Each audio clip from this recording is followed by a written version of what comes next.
Buttercup. Welcome back to the channel. Today's book review is One True Loves by Taylor Jenkins Reid. Now, this book, 5 out of 5 stars. I actually haven't had a 5-star Taylor Jenkins Reid book since The Seven Husbands of Evelyn Hugo, and I've read a lot of Taylor's other books, but this is a 5-star. Yes. I sobbed, people. I just so many tears. It was so silly. It was silly. I was crying at one point, and my husband comes in. He's like, "Are you okay?" And I'm like, "No, I'm not okay. It's a book." Oh my god, it's the book.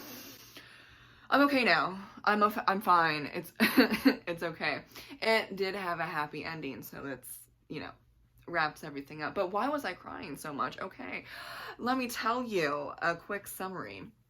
Try not to be too spoiler-ish, but it's gonna happen because I need to talk about this book. Just letting you know. Emma Blair is in a small town in Massachusetts, and she marries her high school sweetheart Jesse, and they move to California, and they're both big travel buffs. And right before their first anniversary of being married, they're together for like 4 or 5 years. So I mean, it's not new, right?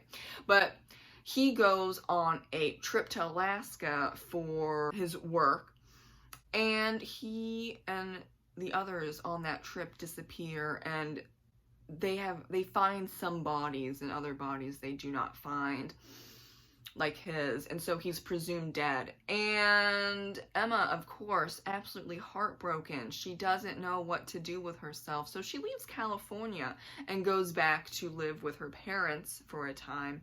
And in that, it's like the first half, we're getting to know Emma in the way that she is grieving and she doesn't know what to do with herself, because this is a high school sweetheart.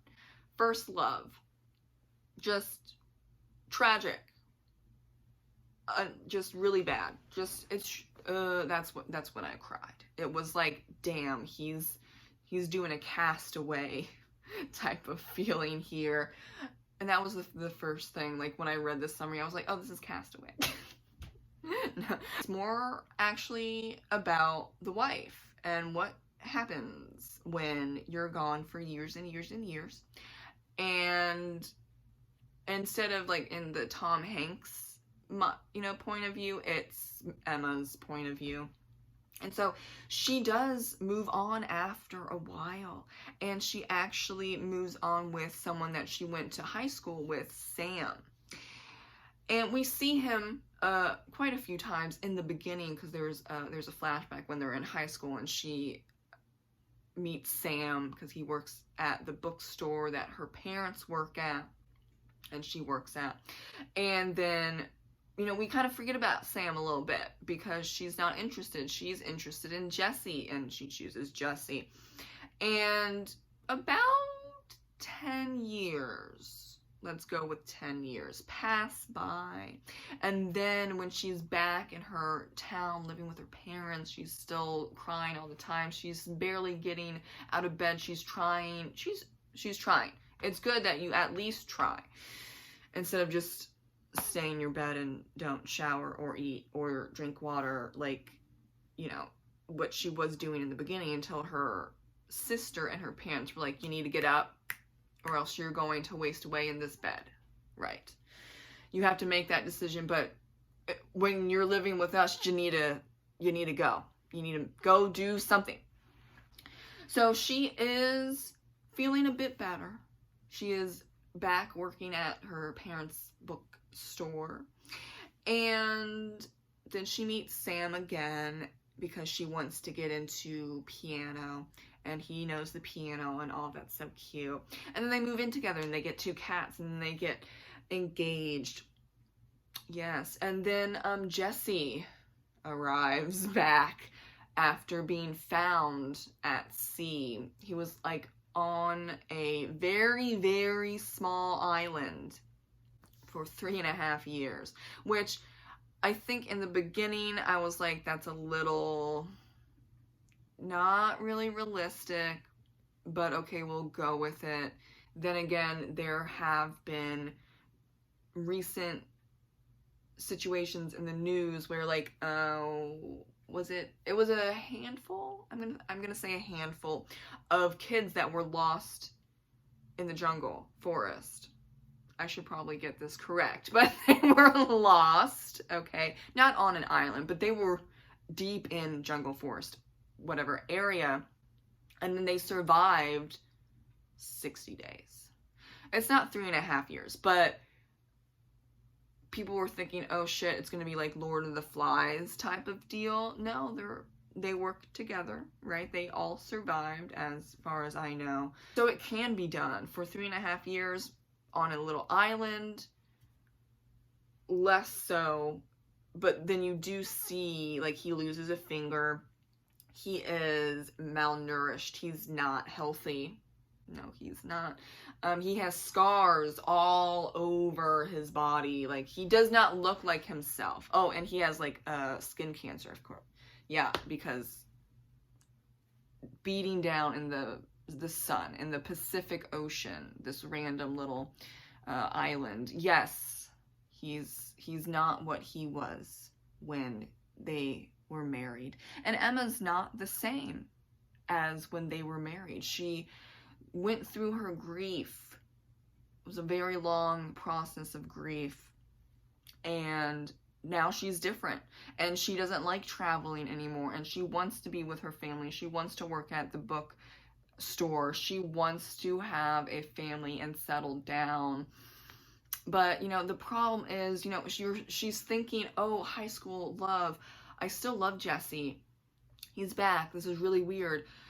I love Sam. Oh, this is just a bad situation. It's hard. It's freaking hard. What would you do in that situation?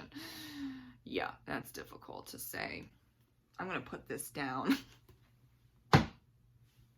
Difficult to say. But I was actually talking about it with my husband, because we've known each other for a decade, and we went back and forth a lot, especially me, because I was in college, and it was like, well, long distance in college? Probably not, right? But we kept coming back to each other, and then we finally got together, right? So I kind of answered my own question when we were talking, like, even 2 minutes in, like, would you get back together with me if I was lost at sea and you had a fiance and all that stuff? And he was like, yes.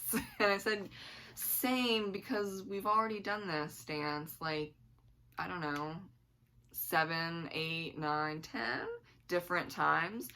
That's just like a little different, though. Everyone's different. I was reading, you know, in the beginning, first half, and I'm like, you know, she is going to have to decide if she wants to go back to the past, even though she's very different now, or she's gonna stay where she is and be with Sam.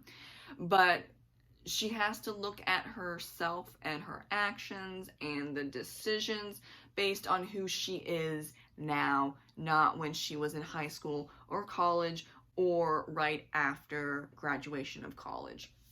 And that is something that is really difficult for people to cope with and to understand, because one, it's being in the here and now, being in the present moment, and who are you in today's time, not 10, 15 years ago when you got together with Jesse, or hypothetically you got together with that husband and he got lost at sea and now he's back 3.5 years later, after you've gone through the grief process and you've moved on. Like, what are your decisions? What do you want to do? What do you need to do? What are you feeling?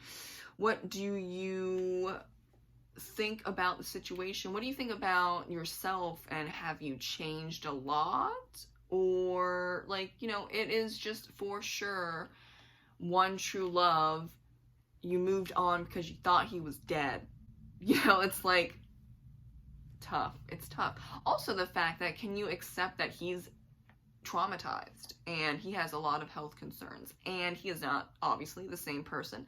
I think he would be way more different than Emma, and he is, because he had to do whatever it took to survive, and that can be very just thick with grief and shame and feeling hopelessness and helplessness for 3.5 years continually. That's a lot. That absolutely changes someone in all the ways possible.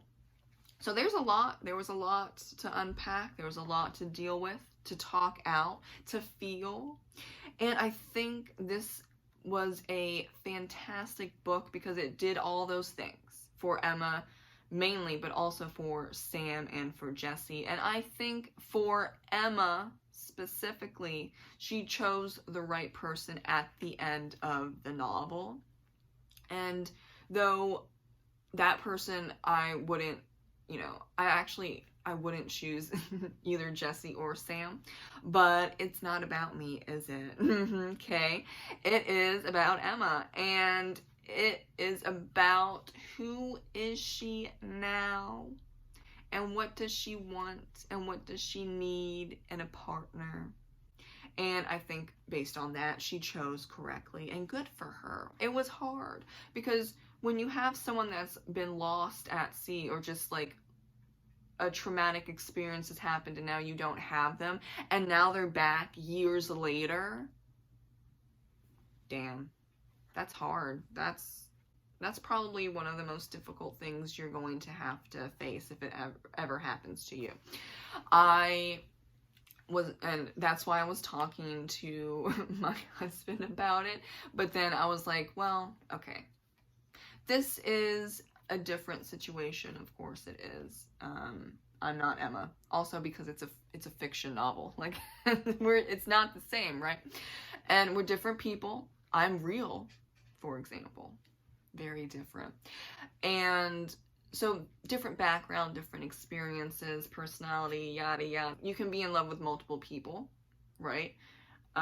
Especially if you don't have closure. Like Emma had to do her own closure because they can't find his body and all that stuff. Eaten by the fishes, basically, is what they were thinking of. So she had to close that chapter harshly after a while, because is it really a life to just stay in bed and slowly deteriorate? No. And that's really hard. It's hard. So it really touched my feels. It touched my heart, touched my brain, touched my ear ducts, because I cried a lot. I had a crying headache. It's so silly. Or no, it's not silly. It's a fantastic book. Major props to Taylor Jenkins Reid for making me cry so much that I had a crying headache. Ugh. That's why you got 5 out of 5 stars for this novel.